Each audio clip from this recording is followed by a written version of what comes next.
Hello दोस्तों, स्वागत है आपका नई क्लास में नए टॉपिक के साथ में। आज की क्लास के अंदर हम लोग गतिमान आवेश और चुंबकत्व का पहला लेक्चर आपके लिए लेकर आए हैं। ठीक है, देखो अभी तक हम लोगों ने क्या पढ़ा।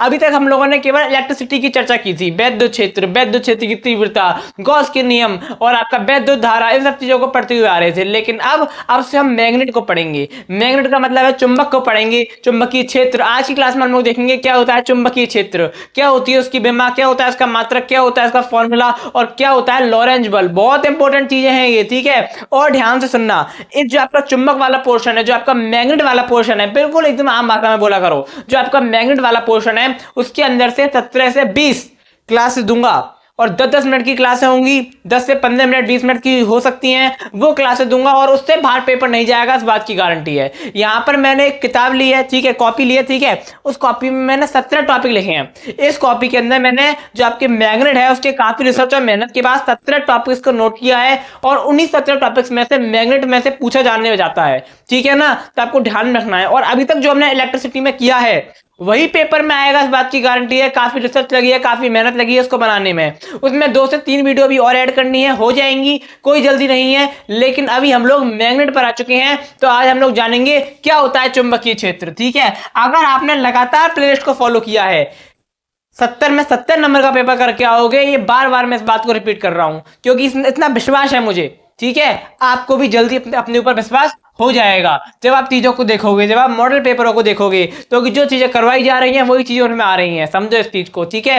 तो कुछ नहीं करना, लगातार सीरीज को फॉलो करना है, आगे बढ़ते जाना है। मैं आपके लिए मैग्नेट की अलग प्लेलिस्ट, ठीक है, उसके बाद आपका ऑप्टिक्स आएगा, उसकी अलग प्लेलिस्ट, इस प्रकार से अलग अलग प्लेलिस्ट बना दूंगा। फिजिक्स को 4 प्लेलिस्ट में डिवाइड कर देंगे जिससे चीजें आसान हो जाए और पढ़ने में थोड़ा डिवाइडेशन रहे और चीजें आसान बने, ठीक है। तो देखो क्या होता है चुंबकीय क्षेत्र, बहुत आसान है। अभी तक हमने आवेश के बारे में पढ़ा, ठीक है। अब चुंबकीय क्षेत्र के बारे में पढ़ना है। तो जो आवेश होता है उसके जो चारों ओर का क्षेत्र होता है वो वैद्युत क्षेत्र कहलाता है। ठीक उसी प्रकार से जो हमने एक चुंबक ली, चुंबक के चारों ओर का जो कोई क्षेत्र होता है, जैसे हम एक चुंबक लेते हैं, चुंबक को थोड़ा पास लेके जाते हैं, नहीं आई, थोड़ा और पास लेके जाते हैं तो कील आगे चिपक जाती है। क्यों आगे चिपक जाती है? कील पर एक बल कार्य करने लगता है। क्यों कार्य करने लगता है? क्योंकि वो चुंबकीय क्षेत्र के अंदर आ जाती है। वो कील कौन से क्षेत्र के अंदर आ जाती है? चुंबकीय क्षेत्र के अंदर आ जाती है। अब समझो, जैसे कि मान लो आपकी क्या है, एक मैग्नेट है, ठीक है, और इस मैग्नेट के चारों ओर का जो क्षेत्र है वो क्या होता है? चुंबकीय क्षेत्र होता है। जैसे यहां पर कोई आवेश है तो कोई दिक्कत नहीं है, मस्त बैठा हुआ है,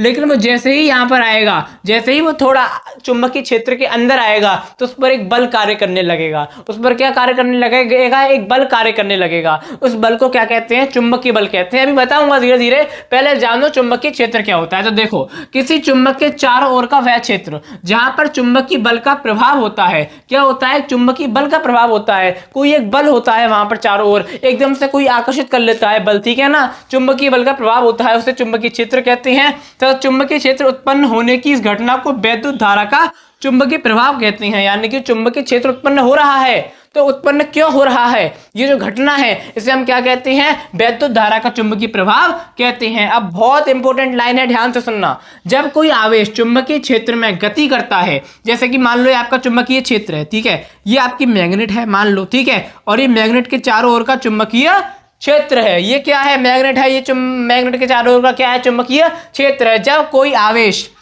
आपका चुंबकीय क्षेत्र में गति करता है तो क्या होता है?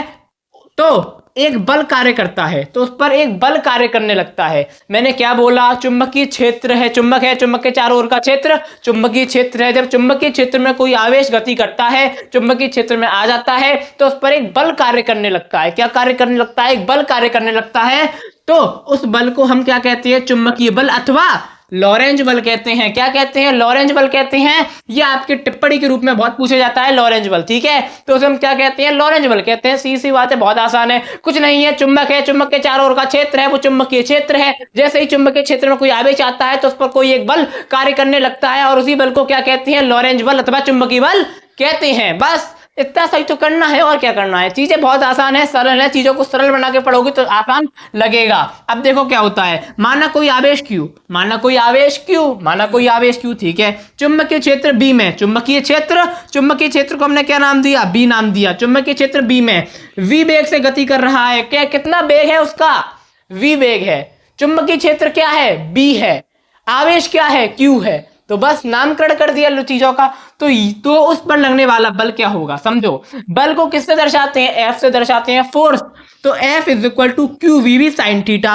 चलो भैया, क्यू तो जानते हैं आवेश है, वी तो जानते हैं बेग है, बेग से गति कर रहा होगा, बी भी जानते हैं आपका चुंबकीय क्षेत्र है, लेकिन ये साइन थीटा कहां से आ गया। अरे तो समझो इस चीज को, साइन थीटा का क्या मतलब है, समझो साइन थीटा क्या है। तो देखो साइन थीटा का मतलब क्या है, तो देखो थीटा क्या है, कोण है। अब मान लो जो आपका v है, जो आपका वेग है और जो आपका चुंबकीय क्षेत्र है, उन दोनों के बीच में एक कोण होगा। आपके सवाल में दे रखा होगा, चाहे 90 डिग्री हो, चाहे कोण हो ही ना 0 डिग्री हो, तो वहां पर शून्य हो जाएगा मान, ठीक है। जिस प्रकार से दे रखा होगा थीटा का मान, आपको ठीक उसी प्रकार से लगा देना है और अपने न्यूमेरिकल को सॉल्व कर लेना है। थीटा का मान दे रखा होगा, ठीक है। तो इस प्रकार से होता है साइन थीटा। अब यहां पर हमें इसका मात्रक निकालना है, तो इसका मात्रक निकालने के लिए हम क्या करेंगे, जो आपका b है, b को इधर लिख देंगे, तो b is equal to F upon में क्यू बी हो जाएगा कि नहीं हो जाएगा, हो जाएगा। अब यहां पर मात्रक निकालने में आसानी हो जाएगी यार, सुगमता हो जाएगी। तो b is equal to F upon में क्यू बी हो जाएगा। अब आप जानते हो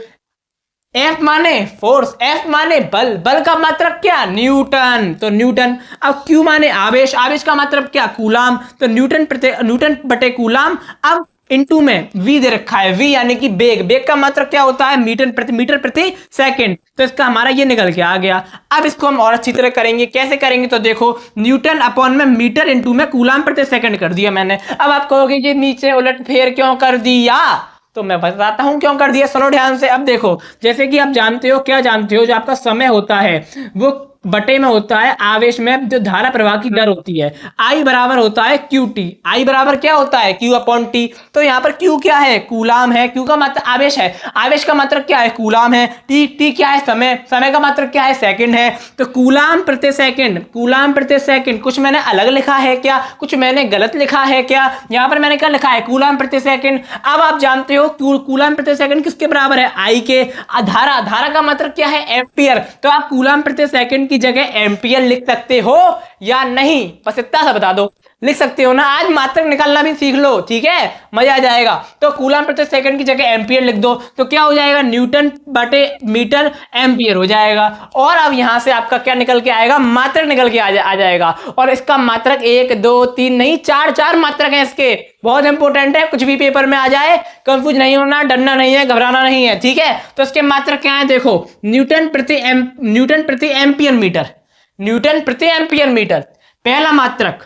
दूसरा मात्रक है बेवर प्रति मीटर स्क्वायर, बेवर प्रति मीटर स्क्वायर। तीसरा मात्रक है टेस्ला और चौथा मात्रक है गॉस, ठीक है, गॉस, टेस्ला, बेवर प्रति मीटर स्क्वायर, न्यूटन प्रति एम्पियर मीटर, ये सब क्या है आपके मात्रक हैं, ठीक है ना। उसके बाद अब हमें देखना है इसकी विमा क्या है, कि किसकी विमा क्या है, किसकी विमा क्या है भैया, चुंबकीय क्षेत्र की विमा क्या है, ML0 T-2 A-3। अब यहाँ पर M के L की घात 0, ठीक है। इस प्रकार से भी बेमा, देखो बेमा मैं निकालना नहीं सिखा रहा, अभी क्लास लंबी हो जाएगी। बेमा जब निकालना सिखाऊंगा तो एक क्लास बना दूंगा उसके ऊपर पूरी, ठीक है, आपको डिटेल में बता दूंगा कैसे निकालते हैं, आप आराम से अपना निकालने करना, ठीक है, कोई दिक्कत नहीं है। तो ML की घात 0 T-2 A-3, या तो ये बेमा है इसकी, या कभी कभार पेपर में MT की घात -2 A की घात -1, ये भी इसकी बेमा है। ये दोनों ही इसकी बेमा है, आपको याद रखनी है। इसके चारों मात्रक आपको याद रखने हैं, 4 ही है ना, हाँ 4 ही मात्रक हैं, चारों मात्रक आपको याद रखनी है, दोनों बेमा आपको याद रखनी है,